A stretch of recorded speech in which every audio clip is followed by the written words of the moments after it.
Carly Simon. And coming around again, BBC Radio Bristol. It's 22 minutes to 12. I'm John Darvall.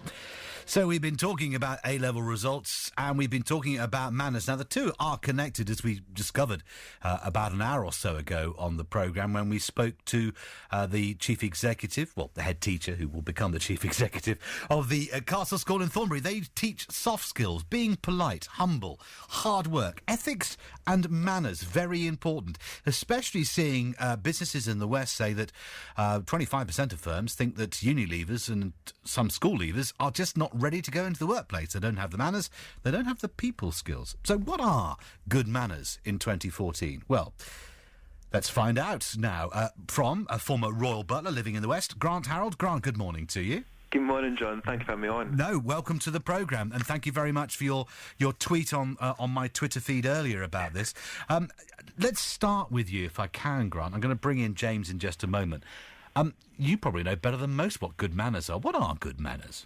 Oh, good manners, I mean, it's about common decency. I mean, it's about saying please and thank you and sorry when at the right kind of times. And I heard you say earlier on about when a lady walks in the room to stand up, which is something I actually do. So those are the kind of things that you should do, technically speaking. Well, I do too, and I do it. And when people say, "Well, you're standing up," you get some women who get offended by it, and I just think it's courteous. But then I probably do it for most people, actually, to be fair. Yeah, I mean, it's an acknowledgement, isn't it? I think so, and it's been respectful to a lady. I know we live in a time where things have changed a lot, and we're all kind of equal. But I think it's still nice when a lady walks into the room to stand. It's just showing respect.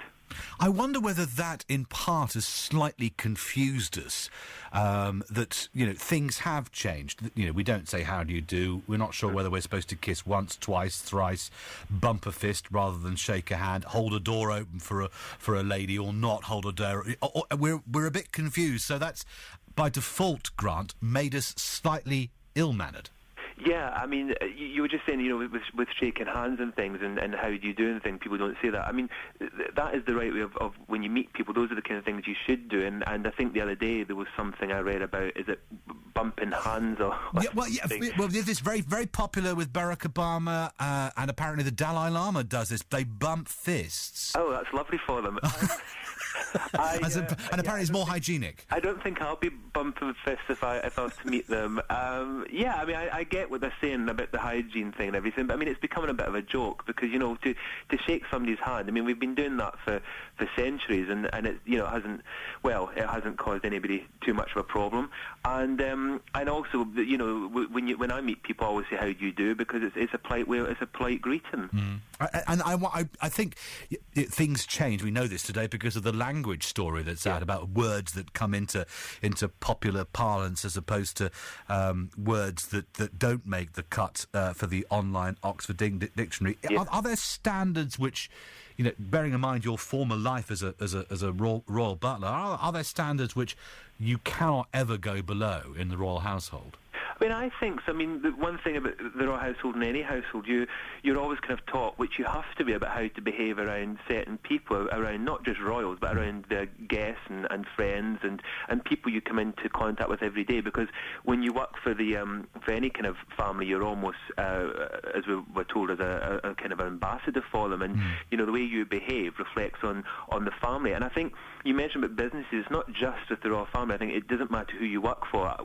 I personally go around teaching with, actually, funny enough, a lady called, Her Royal Highness Princess Katerina of Serbia, who's a cousin of the royal family, and we teach people in businesses about how important it is that you actually you kind of respect where you work and who you work for, and the way you behave reflects your organisation. So if you, at the end of a day, you go out to the local pub for a drink, absolutely fine, but if you get involved in some sort of fight or you say something you shouldn't, it's going to reflect badly on not only you but also on your organisation. And when I was working for the royal household, that was something you really had to bear in mind.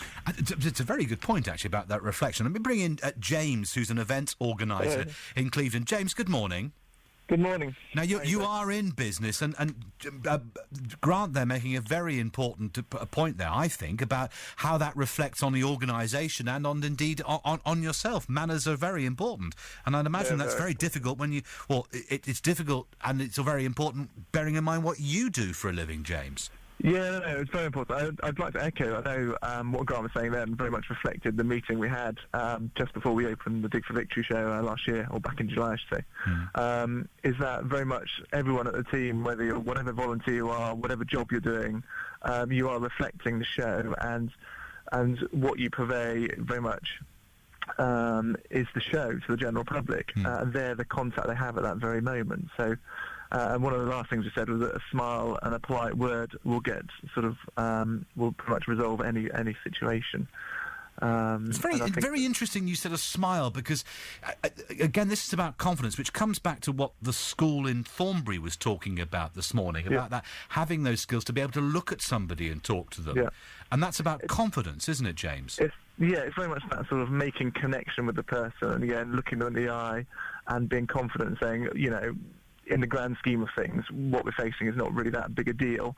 Let's work together and resolve this. I'm trying to put that across in a very, positive way without even saying it. And I suppose, Grant, I'll come back to you now, that if you put your hand out to shake it and the other person has no idea what they're supposed to do next, of course they're going to look down and shuffle, aren't they? So if we have these standards, everyone knows what they're supposed to do. Yeah, everybody knows where they are. And as James was just saying with confidence, that, again, that's something I teach, because it's an important thing. Because if you, as we always say, if you walk into a room and you're all sheepish and nervous, people will notice that, and they kind of think, this is all. You kind of have people almost kind of feeling sorry for you, and at the same time kind of probably avoid you. If you go in confident and assertive, they want to come up and speak to you and get to know you and shake your hand.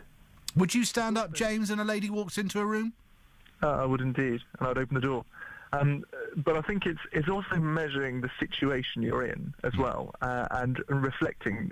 Manners change, and obviously if you're talking to children, you don't want to come across as pompous. No. And it's about being able to read the situation and have a little bit of empathy with them.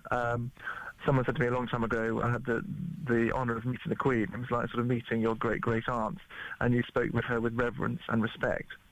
And I thought that was just a lovely way of putting it. I think that's something that's come out from talking to you both this morning. This is ultimately, Grant, Harrold, about respect, isn't it?